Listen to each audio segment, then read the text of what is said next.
मानतंय या नियमांमुळे मराठी शाळा बंद होत आहेत, प्राथमिक शाळा बंद होत आहेत, गावखेड्यातल्या शाळा बंद होत आहेत, आदिवासी भागातल्या असतील अन्य भागातल्या असतील शाळा आज बंद होत आहेत. पेमेंट सुद्धा काम करत आहेत, ज्यांना पेमेंट आहे त्यांची हॅरेसमेंट प्रचंड चालू आहे. बीएलओ असू द्या, कोणतीही गोष्ट आली की शिक्षकाला जबाबदार धरला जातो, तोही जबाबदारीने काम करतोय, पण मात्र त्याच्या हक्कासाठी त्यांनी भांडलं पाहिजे. टीईटी सारखा प्रश्न असेल आज समन्वयाने सोडवावा लागेल. आपल्याला एकाच वेळेला शैक्षणिक दर्जा पण उंचवायचा आहे, पण शिक्षकाचं खच्चीकरण झालं नाही पाहिजे, याचा समन्वय साधून जावं लागेल. वर्षभर मुलांच्या अभ्यासावर होणार असेल तर तो जास्त दूषित करणार आहे. यातून विद्यार्थ्यांची मानसिकता आणि शिक्षकांची मानसिकता बिघडणार आणि पूर्ण शैक्षणिक वातावरण दूषित होऊ शकतं. आज जो शिक्षक भरती झालेला आहे शाळेमध्ये तो त्या वेळीच्या ही जी टीईटीची परीक्षा आहे ती शिक्षकांच्या सन्मानाला बाधा आणणारी ठरतीये. तर शिक्षकांचं अपग्रेडेशन करण्यासाठी विविध प्रशिक्षणं दिली जातात, त्यामधून ते त्यांचा अपग्रेडेशन करू शकतात, त्यांचा अनुभव समृद्ध करू शकतात. आज राज्यात शाळा बंद आंदोलन करण्यात येतंय. खरं तर 80,000 अधिक सरकारी आणि खासगी शाळा ज्या आहेत त्या बंद ठेवण्यात आलेल्या आहेत. शिक्षकांच्या काही प्रमुख मागण्यांसाठी पुण्यामध्ये देखील राज्यभर जे आहे ते आंदोलन करण्यात येतं. यामध्ये पुणे जिल्ह्याचा सहभागही तितकाच मोठ्या प्रमाणावर दिसतोय. आपण माझ्या बाजूला पाहू शकता, या मोर्चामध्ये खरं तर हजारो शिक्षक कर्मचारी जे आहेत ते सहभागी झालेले आहेत. काही त्यांच्या प्रमुख मागण्यांसाठी पुण्यामध्ये देखील आज पुणे जिल्हा परिषद कार्यालयापासून जिल्हाधिकारी कार्यालयापर्यंत जे आहे तो मोर्चा काढण्यात येतो. त्यांच्या काही प्रमुख मागण्या आहेत, आपण त्यांच्याकडून जाणून घेणार आहोत. खरं तर आज हजारोंच्या संख्येने या ठिकाणी सगळे शिक्षक आलेले आहेत काही प्रमुख मागण्यांसाठी. नेमक्या तुमच्या काय मागण्या आहेत आणि या आंदोलनातून तुम्ही आज काय मागण्या करता? आज या ठिकाणी 5 डिसेंबर 2025 हा दिवस महाराष्ट्र राज्याच्या दृष्टिकोनातून मराठी शाळा वाचवण्याच्या दृष्टीने फार महत्वाचा असा आहे. पुण्यामध्ये या ठिकाणी ज्यांनी पहिल्यांदा मुलींसाठी शिक्षणाची कवाडं उभी केली अशा महात्मा फुलेंच्या या सांस्कृतिक आणि पुण्यनगरीमध्ये पुणे जिल्ह्यामधील सर्व तालुक्यामधील सर्व शिक्षक प्राथमिक माध्यमिक उच्च माध्यमिक शिक्षकेतर कर्मचारी आज या ठिकाणी सहभागी झालेत.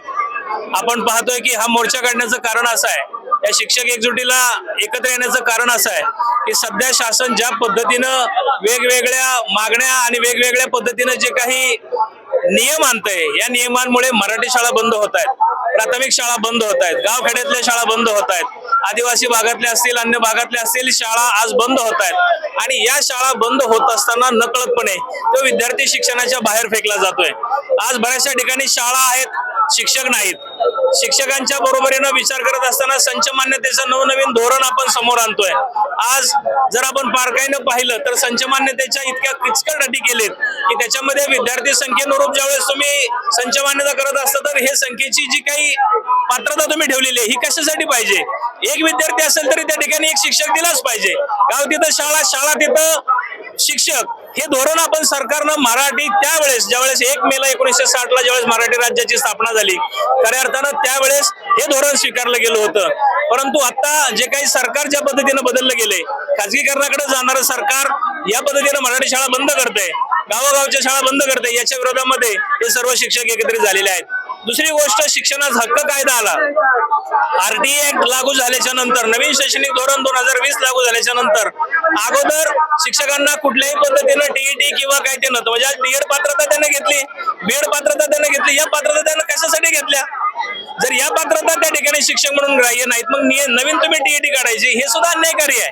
म्हणजे ज्या शिक्षकांना त्यावेळेस टीईटीचा नियम नव्हता ती टीईटी द्यावी लागणं हे सुद्धा, शिक्षक परीक्षेला भेट नाहीत, शिक्षक विद्यार्थ्याला पूर्णपणे प्रोत्साहन देतात, परंतु शासनाच्या चुकीच्या धोरणांचा व चुकीच्या पद्धतीने बनवलेल्या धोरणांचा निषेध नक्कीच सर्व शिक्षक बांधव करतायत. म्हणून पूर्ण महाराष्ट्रामध्ये हे सर्व शिक्षक या ठिकाणी आज उपस्थित आहेत. प्रत्येक जिल्ह्यामध्ये जिल्हाधिकारी कार्यालयासमोर शिक्षक सगळे उपस्थित झाले. सर्व संघटनांच्या वतीनं या मोर्चाचं आयोजन आहे. तुम्ही कुठून आलेला आहात आणि खरं तर तुमची वेशभूषा सुद्धा आज वेगळी आहे, भारताचे संविधान घेतलंय हातात, नेमका काय हेतू आहे आणि तुम्ही कुठून आला, कोणत्या शाळेत तुम्ही शिक्षक म्हणून कार्यरत?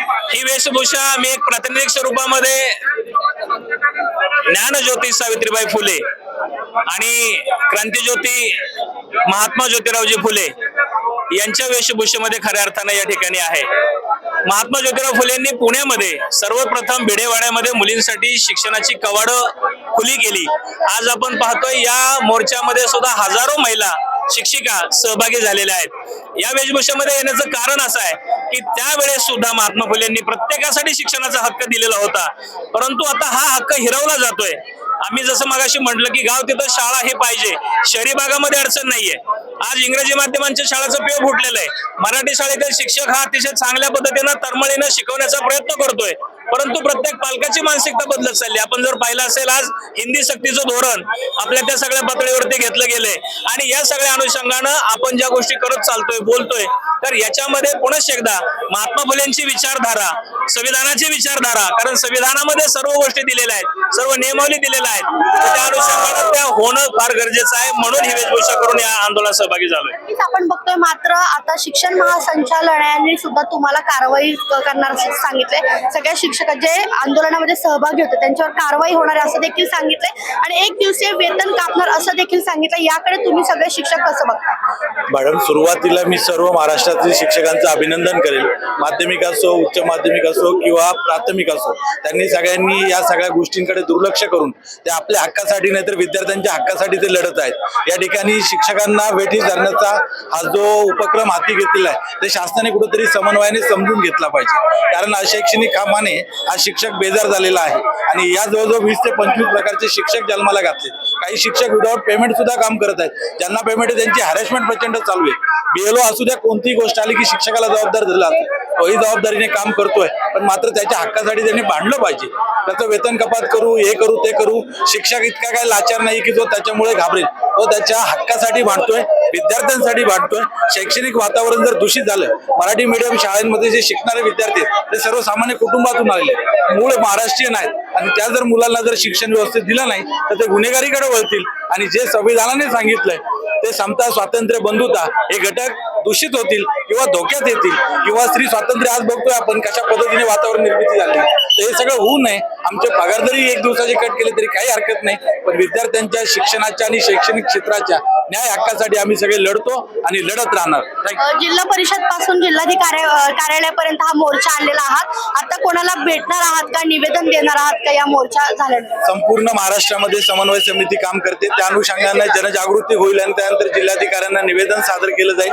ते निवेदन त्यांनी शासनापर्यंत पोहोचावं आणि शासनाने सहानुभूतीने नाही तर शिक्षकांच्या हक्काच्या अनुषंगाने विचार करावा। TET सारखा प्रश्न असेल, हा समन्वयाने सोडवावा लागेल। आपल्याला एकाच वेळेला शैक्षणिक दर्जा पण उंचवायचा आहे, पण शिक्षकाचं खच्चीकरण झालं नाही पाहिजे, याचा समन्वय साधून जावं लागेल। मला असं वाटतं जिल्ह्याचे जिल्हाधिकारी यासाठी महत्वाची भूमिका बजावू शकतात। जे लोकप्रतिनिधी आहेत गल्लीपासून दिल्लीपर्यंत, त्यांनी सुद्धा याच्यामध्ये उतरलं पाहिजे आणि जो आता 2-3 दिवसापूर्वी संसदेमध्ये चर्चा झाली त्या अनुषंगाने सर्वोच्च न्यायालयाचा निर्णय हा आपल्याकडे घटनेनं सगळ्यांना मान्य असतो, पण कुठेतरी समन्वय राखून त्यामध्ये जे शिक्षकांना 2013 पूर्वीचे शिक्षक आहेत त्यांना सूट द्या आणि आताच्या शिक्षकांना सर्व्हिस त्यांची कायम करून त्यांना संधी देत राहा, त्यांना अपग्रेडेशनची संधी द्या, एवढी आमची मागणी आहे। जुनी पेन्शन योजना ती सुद्धा चालू राहिली पाहिजे आणि जे कंत्राटीकरण शिक्षण क्षेत्राचं झालंय ते थांबलं पाहिजे, म्हणजे अघटित घटना घडणार नाहीत आणि शालेय वातावरण वाचेल। अशा प्रकारची आम्ही या सरकारकडे विनंतीपूर्वक आम्ही मागणी करत आहोत। नक्कीच तुमच्या या मागण्या जर लवकरात लवकर पूर्ण नाही झाल्या तर पुढची भूमिका काय घेणार आहे? सगळे शिक्षकेतर कर्मचारी पुढची पावलं काय उचलणार? जर समजा मागण्या मान्य झाल्या नाही तरी सुद्धा आम्ही आंदोलन सकारात्मक घटनेनं जो अधिकार दिलाय त्यानुसार करत राहणार। विद्यार्थ्यांना कुठे वेठीला धरणार नाही किंवा शिक्षण क्षेत्राला वेठीला धरणार नाही। आम्ही आमचा जो उरलेला वेळ आहे तो या कार्यासाठी देऊ, पण शिक्षण क्षेत्रामधला जो शेवटचा घटक आहे तो समाधानी कसा होईल त्यासाठी आम्ही अविरतपणे प्रयत्नशील राहू। आम्ही घटनेच्या विरोधात जाणार नाही, म्हटलं घटनेने दिलेल्या अधिकाराचा पूर्ण वापर करून हे आंदोलन अशाच पद्धतीने सुरू होईल। नक्कीच आपण बघतोय आज या आंदोलनात तुम्ही देखील महिला, मोठ्या संख्येने शिक्षिका महिला उपस्थित आहेत। या सगळ्या मोर्चाचा किंवा आंदोलनाचा, शाळा बंद आंदोलनाचा विद्यार्थ्यांवर शैक्षणिक परिणाम होईल असं वाटत नाही? विद्यार्थ्यांवर शैक्षणिक परिणाम तर रोजच्या व्यवहारातून होत आहे। आज जे शिक्षकांची संख्या शाळेमध्ये कमी केली जात आहे त्याचा परिणाम जर वर्षभर मुलांच्या अभ्यासावर होणार असेल तर तो जास्त दूषित करणार आहे। यातून विद्यार्थ्यांची मानसिकता आणि शिक्षकांची मानसिकता बिघडणार आणि पूर्ण शैक्षणिक वातावरण दूषित होऊ शकतं।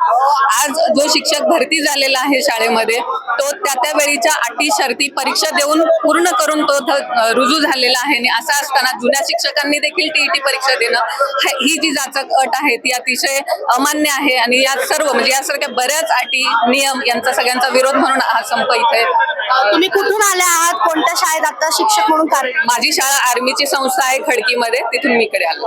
राज्य पुरस्कार तुमची काय एकूण भूमिका आहे, मागणी आहे आज या मोर्चामध्ये सहभागी झाला? माझं म्हणणं असं आहे की शिक्षक खूप तळमळीने काम करत आहेत आणि आज अनुभवी शिक्षक इथे शिक्षण क्षेत्रामध्ये काम करताना विद्यार्थ्यांच्या विकासासाठी सतत झटत आहेत.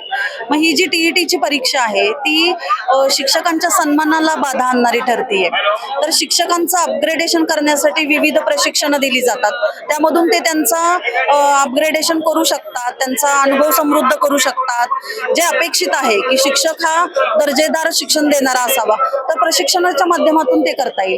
त्यासाठी टीईटीची परीक्षा बंधनकारक करणं, त्यानंतर विविध अशा ज्या जाचकाठी त्याच्यामध्ये लादलेल्या आहेत त्याबद्दल मात्र फेरविचार व्हायला हवा नक्कीच, कारण तो सन्मानाला बाधक ठरतोय. त्यामुळे शिक्षकांची मानसिकता बिघडतीये आणि एवढे अनुभवी समृद्ध शिक्षक जपणं ही सुद्धा शासनाची कर्तव्य आहे. आज मला जर राज्य पुरस्कार आहे, त्यानंतर मी विविध शैक्षणिक कामं करते, मी माझा शिक्षणातला दर्जा वाढवतच आहे. मी माझंच म्हणत नाही, असे अनेक शिक्षक आहेत तळमळीने काम करणारे, तर त्यांच्या बाबतीमध्ये ही टीईटीची जी अट आहे त्या बाबतीत पुन्हा विचार होणं खूप आवश्यक आहे. नक्कीच आपण पाहिलं तर हा पुणे जिल्ह्यातही या मोर्चाचा प्रभाव मोठ्या प्रमाणावर दिसून येतोय. पुणे जिल्हाधिकारी कार्यालयावरती हा मोर्चा आणलेला आहे आणि खरं तर शिक्षकांच्या ज्या प्रमुख मागण्या आहेत त्यासाठी हा मोर्चा काढण्यात येतोय. शिक्षण महासंचालयाने कारवाईचा देखील इशारा दिलाय. 1 दिवसीय वेतन कापणार असल्याचं देखील सांगितलंय. मात्र हे शिक्षक जे आहेत ते आपल्या प्रमुख मागण्यांसाठी या मोर्चावर आणि आंदोलनावरती ठाम असल्याचं आपल्याला पाहायला मिळतंय. प्रियंका परदेशी, story.com, पुणे.